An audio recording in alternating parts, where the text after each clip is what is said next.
What's up, guys? Thanks for watching today. I just wanted to do a real quick video on how to repair a spreader.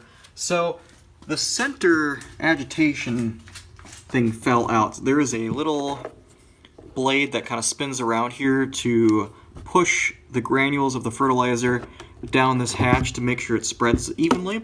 Well, that fell out and got lost. So what I did is I just put a zip tie on here, and I think that should probably be sufficient, but I'm going to do a second zip tie. I might do it facing the same direction like this.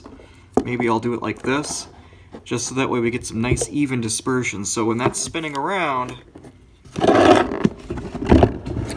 wheels are going, and that's pushing the granules down into the hopper. So let's get this other zip tie on there and we'll test it out.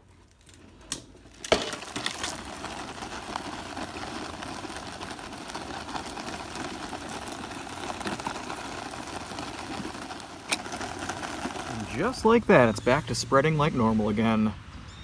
That was a 5-cent fix in 2 zip ties. Guys, if you found this video useful, please hit that thumbs up and subscribe. Leave a comment below if you got any questions or comments. Until next time, thanks for watching.